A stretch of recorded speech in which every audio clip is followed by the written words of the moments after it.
जिनके निमंत्रण पर मैं आया हूं और जिनकी अध्यक्षता में कार्यक्रम हो रहा है, ऐसे श्री ललित गांधी जी और उनकी टीम को मैं बहुत बहुत बधाई देना चाहता हूं।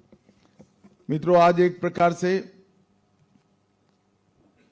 जब ललित जी ने मुझे निमंत्रण दिया और फिर मेरी ऑफिस ने चैम्बर का परिचय मांगा संस्था से, और तब मुझे मालूम पड़ा कि सेठ वालचंद जी ने बनाई हुई संस्था है। बाकी कुछ पढ़े बगैर मैंने यहां आने के लिए हाँ बोल दिया।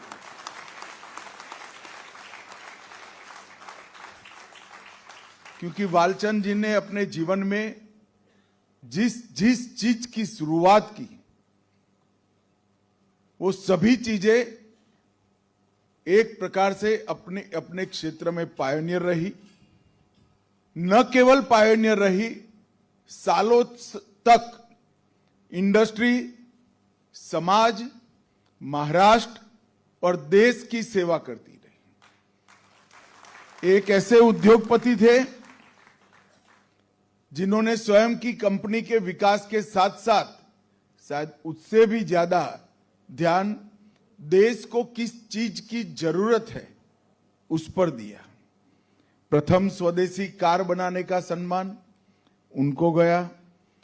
स्वदेशी हवाई जहाज निर्माण करने की कंपनी जो बाद में हिंदुस्तान एरोनॉटिक्स लिमिटेड बनी, पहले हिंदुस्तान एयरक्राफ्ट लिमिटेड, वो भी सेठ वालचंद ने बनाई।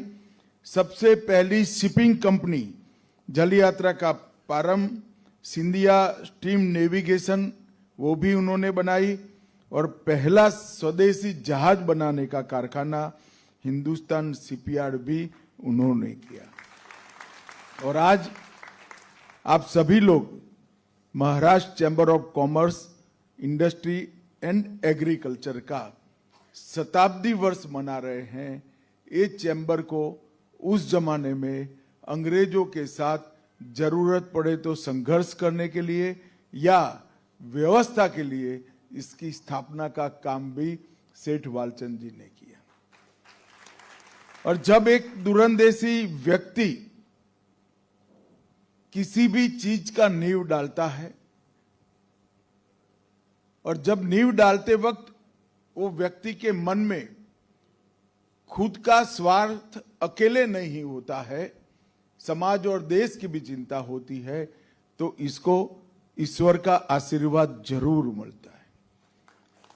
कोई भी संस्था 100 साल तक निरंतर चलती रहे और अपनी शताब्दी बनाए, वो संस्था के लिए और समाज के लिए, दोनों के लिए अपने आप में गौरव की बात। क्योंकि देश भर के चैम्बर्स जो चलते हैं, इसमें संस्था कोई लंबे समय तक किसी एक व्यक्ति के हाथ में नहीं रहती, रहनी भी नहीं चाहिए। नेतृत्व बदलने के साथ भी रिलेवेंस बनाए रखना, अपनी उपयोगिता बढ़ाए रखना और अपना योगदान भी बढ़ाना एक प्रकार से बहुत कम संस्थाएं कर पाती है। इसलिए मैं Maharashtra chamber of commerce, industry and agriculture को बहुत बहुत साधुवाद और शुभकामनाएं देता हूं। मैं ये भी कहना चाहता हूं कि 100 साल जब होता है, वैसे तो 50 साल होता है, तब परंपराएं, नियम, पद्धति सभी कालबाह्य हो जाता है, इरिलेवेंट हो जाता है। क्योंकि समाज सतत परिवर्तनशील है और आपकी संस्था को तो 100 साल हुआ है। ये 100 साल गौरव का क्षण है, इसके साथ साथ आत्मचिंतन का भी क्षण है। आत्मचिंतन का इसलिए है कि 100 साल में देश के इंडस्ट्री, कॉमर्स और एग्रीकल्चर तीनों क्षेत्रों में आमूलचूल परिवर्तन आया है। देश की सरकारों के गवर्नेंस में भी आमूलचूल परिवर्तन आया है, चाहे राज्य सरकार हो, चाहे भारत सरकार हो। और देश के नीति निर्माण की प्रक्रिया में भी आमूलचूल परिवर्तन आए। एक जमाने में चैम्बर को अपने देश के अंदर और ज्यादा से ज्यादा एक दो देशों के साथ व्यापार को ध्यान में रखकर चर्चा करनी पड़ती थी। आज पूरी इकोनॉमी, पूरा अर्थतंत्र और विशेष कर इंडस्ट्री वो ग्लोबल हो चुकी है। युद्ध शायद ईरान और इजराइल के बीच में हो, इसकी असर भारत की इकोनॉमी पर भी पड़ती है। युद्ध रशिया और यूक्रेन पर हो, इसकी असर भारत की इकोनॉमी पर भी पड़ती है। उस वक्त देश भर के chamber of commerce and industry and agriculture, ये सभी ने अपने कामकाज के लिए आत्मचिंतन करने का वक्त है।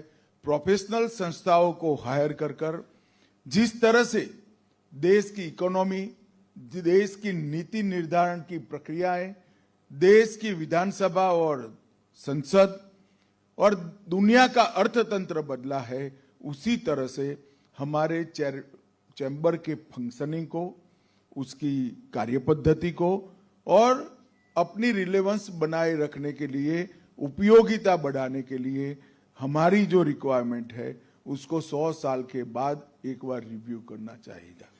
मेरा निवेदन है ललित जी से कि अब आप अध्यक्ष बन ही गए हो तो आपके जिम्मे ही ये जिम्मेदारी है।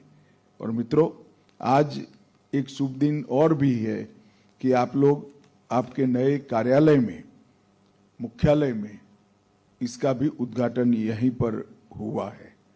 मैं चैम्बर के सभी जुड़े हुए संस्थाओं को, मेंबर्स को और चैम्बर को स्वयं बहुत बहुत शुभकामनाएं देता हूं कि आप आगे आने वाले 100 साल में आपका योगदान इतना ही बढ़ाते रखिए और आगे बढ़िए। देश की पराधीनता के वक्त 1927 में चैम्बर की स्थापना हुई और आज देश दुनिया का चौथे नंबर का अर्थतंत्र बन गया है, तब आपका शताब्दी वर्ष है। ये चैम्बर ने इतना बड़ा परिवर्तन का काल देखा है कि हम हमारे फैसले खुद नहीं करते थे, किसी और देश की संसद के बनाए हुए कानूनों पर हम निर्भर थे।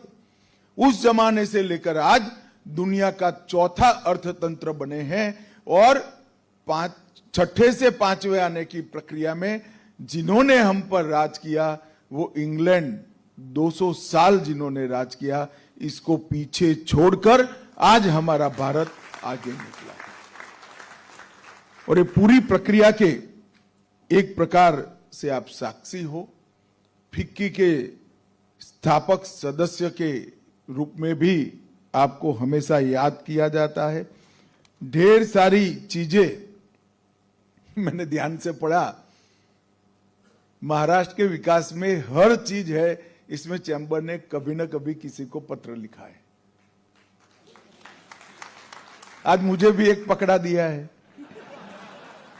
मगर फाइल की शुरुआत तो ऐसे ही होती है भाई, निर्णय चाहे कोई भी करो।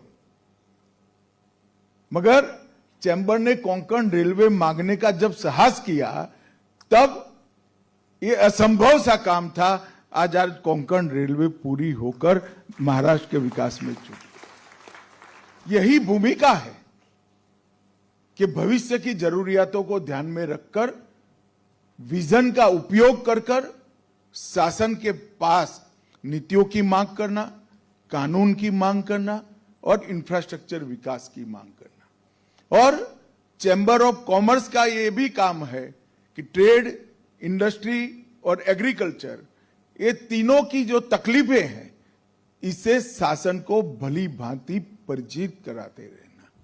और मुझे लगता है कि 100 साल ये काम बहुत अच्छे से हुआ है। मित्रों, अभी अभी मोदी जी की सरकार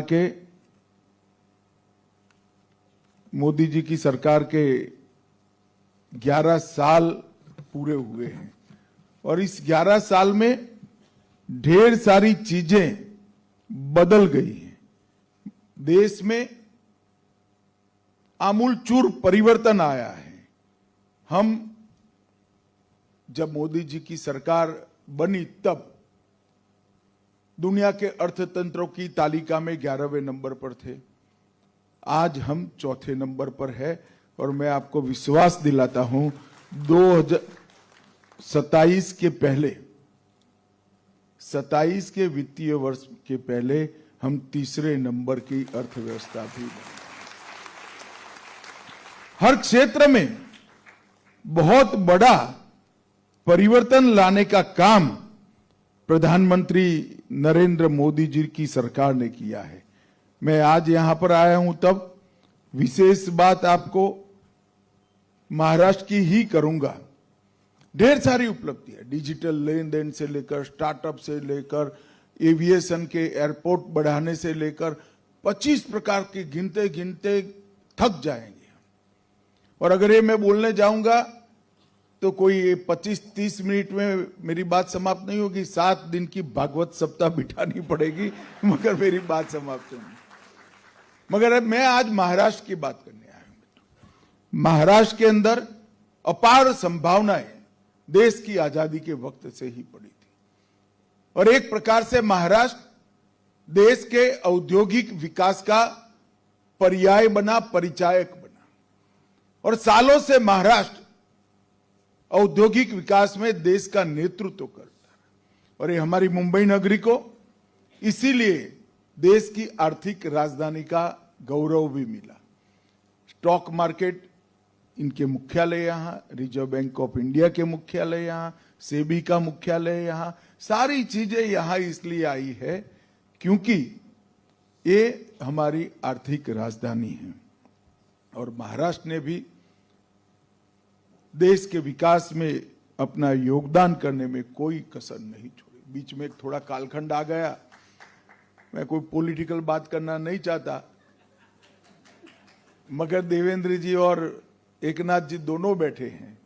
देवेंद्र जी का पहला कार्यकाल, एकनाथ जी और देवेंद्र जी का संयुक्त कार्यकाल और देवेंद्र जी का ये लगभग समाप्त होने वाला 1 साल, ये मिलाते हैं तो महाराष्ट्र को एक नए सिरे से, नई ऊर्जा के साथ, नए दृष्टिकोण के साथ, दूरदर्शिता के साथ डेवलप करने का काम किया। आज देश की सबसे बड़ी इकोनॉमी महाराष्ट्र की है। सबसे अधिक एफडीआई महाराष्ट्र में आता है और इनफ्लो में 39% हिस्सा महाराष्ट्र का है। सबसे ज्यादा विदेशी पर्यटक महाराष्ट्र में आते हैं। सबसे ज्यादा स्टार्टअप महाराष्ट्र में है और देश के स्टार्टअप में महाराष्ट्र के स्टार्टअप का हिस्सा 25%, मतलब हर चौथा स्टार्टअप महाराष्ट्र का है।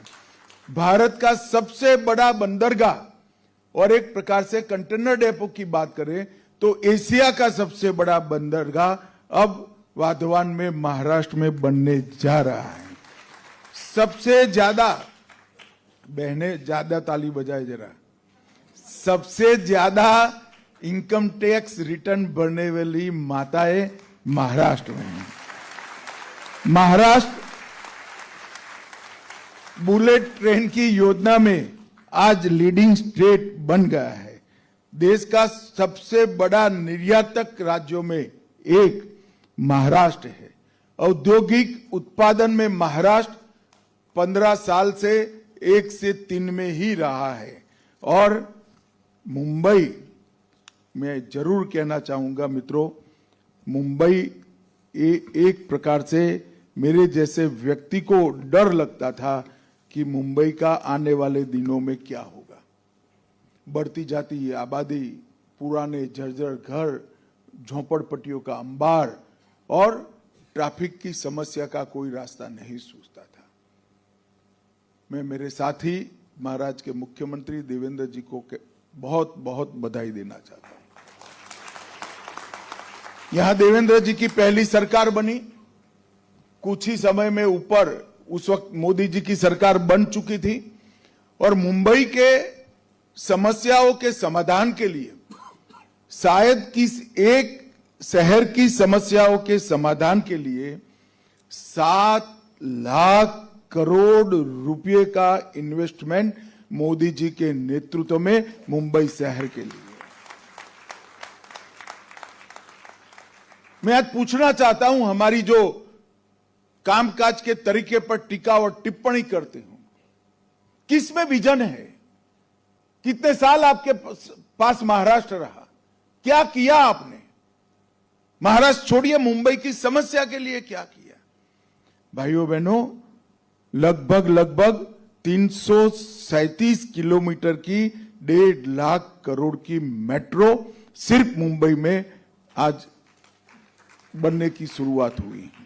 अटल Setu 17,000 crore, coastal road 13,000 crore, Bandra Versova sea link 11,000 crore, Versova Virar sea link 55,000 crore, Virar Alibag multimodal corridor 60,000 crore, Sewri Worli elevated corridor 1294 crore, Thane coastal road 2535 crore, Sanjay Gandhi national park tunnel 16,000 crore, Urja Marg 3,000 crore, nano परियोजना, मुंबई इंटरनेशनल एयरपोर्ट नया जो बन रहा है 19,646 crore, western dedicated freight corridor 3,780 crore, Mumbai Ahmedabad high speed rail 1,08,000 crore, Vadhavan port 80,000 crore और पुनः विकास की योजनाएं 23,000 करोड़।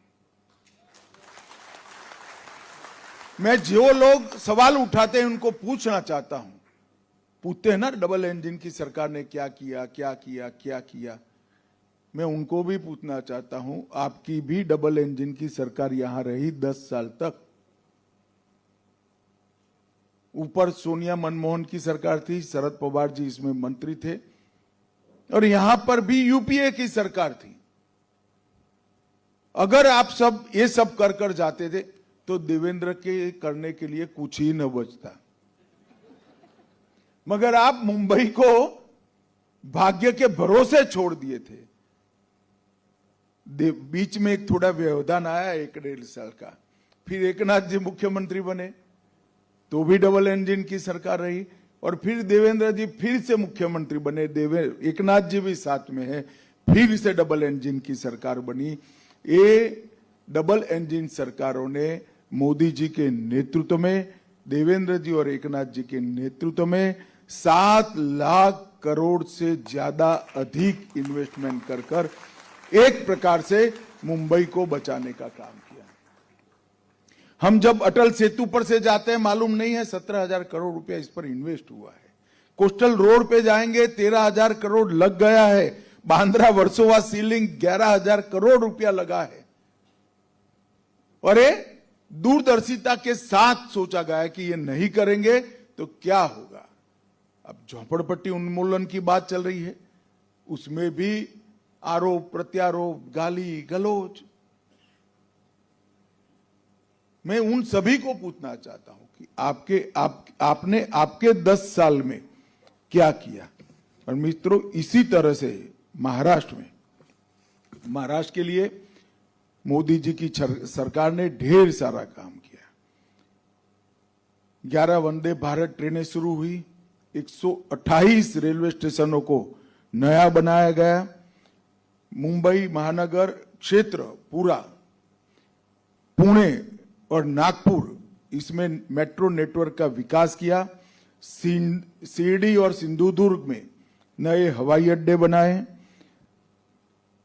मुंबई कोस्टल रोड आगे में बचा ही चुका हूं, वाधवान बंदरगाह बता, बैनगंगा नल गंगा इंटरलिंक परियोजना भी शुरू की और इसको 85,000 करोड़ से आने वाले दिनों में 10 साल में पूरा किया जाएगा। 2200 करोड़ रुपया खड़कवासला बांध से फुरसुंगी तक 34 किलोमीटर लंबी सुरंग बनाने का प्रस्ताव। पुणे कोल्हापुर हवाई अड्डों पर नए टर्मिनलों का भवन। 200 करोड़ से पालघर में बहुउद्देशीय बंदरगाह। 13,000 करोड़ के निवेश से टाटा पावर के साथ 2800 मेगावाट का बिजली का कारखाना। लॉजिस्टिक पार्क 673 करोड़ की लागत से। विदर्भ के सूखाग्रस्त क्षेत्र के लिए 11,000 करोड़ की परियोजनाएं, 11 औद्योगिक कॉरिडोर जो करे, इसमें से भारत सरकार ने 3 महाराष्ट्र को दिए। मोदी सरकार ने दीघी पोर्ट औद्योगिक क्षेत्र को भी मंजूरी दी। 60,000 करोड़ से समृद्धि महामार्ग बनाया और 12 टेक्सटाइल पार्क में से 7 महाराष्ट्र को दिए। देश में कुल 12 टेक्सटाइल पार्क बने, उसमें से 7 महाराष्ट्र को दिए। वर्धा, हिंगोली, लातूर, ठाणे, पुणे, सांगली और कोल्हापुर। मित्रों, मैं जब राजनीति की शुरुआत की थी तब महाराष्ट्र के अंदर किसानों की आत्महत्या को देश भर में इसकी चर्चा होती है। क्या, क्यों महाराष्ट्र में इतने किसान? कई कमीशन बने, कई रिपोर्ट हुई, कई सरकारें आई और गई। पहली महायुति की सरकार आई, हमने जलयुक्त शिवार बनाए, और अब दूसरी बीच में एकनाथ जी की सरकार आई, और अब तीसरी सरकार आई।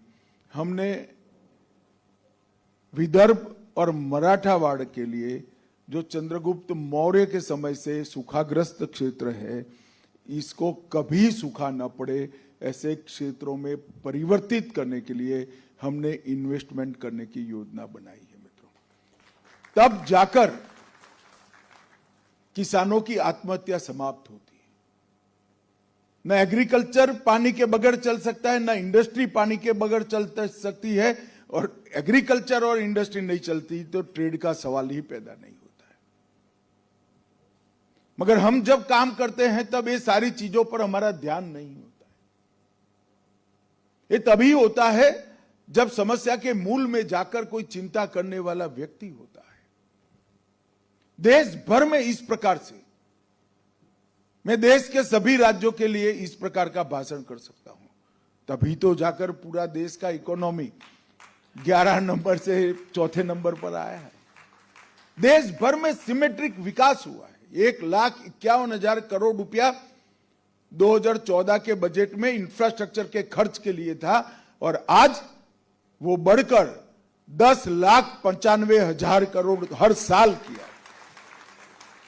8 लाख करोड़ का इंफ्रास्ट्रक्चर के खर्चे में वृद्धि, इसके सबसे बड़ा अगर फायदा है तो मेरे सामने बैठे हुए चैम्बर के और इंडस्ट्री के लोगों को है।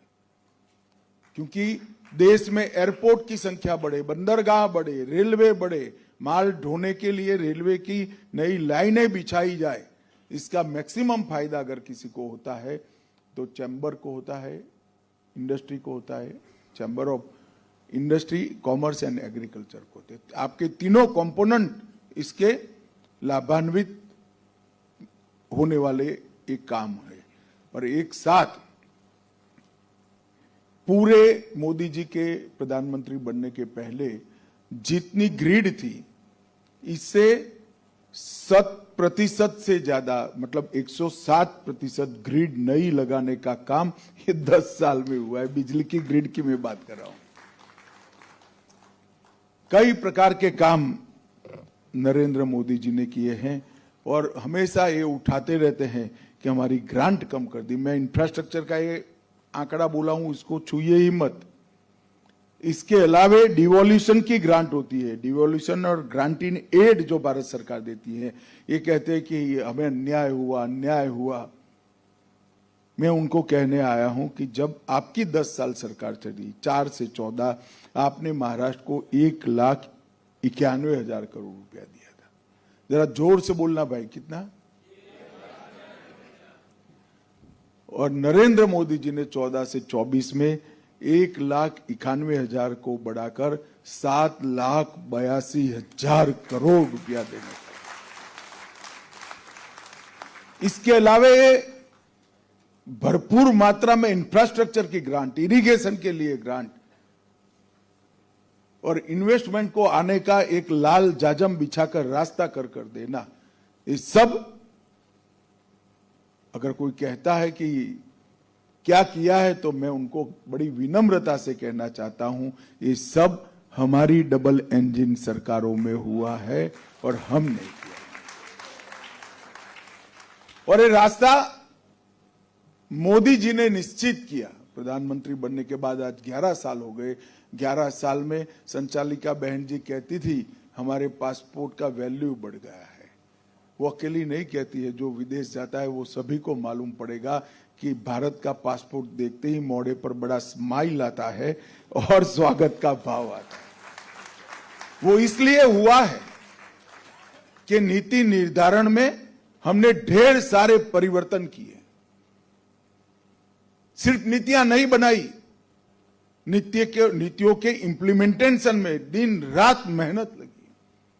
और नरेंद्र मोदी जी ने, भले सरकार हमारी हो या विपक्ष की हो, टीम भारत की कल्पना की है कि भारत का विकास राज्य और केंद्र दोनों मिलकर ही कर सकते हैं। और रचनात्मक भाव के कारण आज देश बहुत आगे बढ़ रहा है। उसी वक्त आपका शताब्दी का वर्ष है मित्रों, और इस शताब्दी के वर्ष में आप लोग नए भवन में भी प्रवेश कर रहे हो। मेरा आप सबसे आग्रह है कि चैम्बर की नीतियों में भी, कार्य पद्धतियों में भी, और चैम्बर के अंदर नया ब्लड आए इसके लिए भी जरूर बैठकर सोचना, विचार करना। और इसी तरह से चैम्बर 100 साल और महाराष्ट्र और देश की सेवा करता रहे, ऐसी मेरी बहुत बहुत शुभकामनाएं। धन्यवाद, आभार।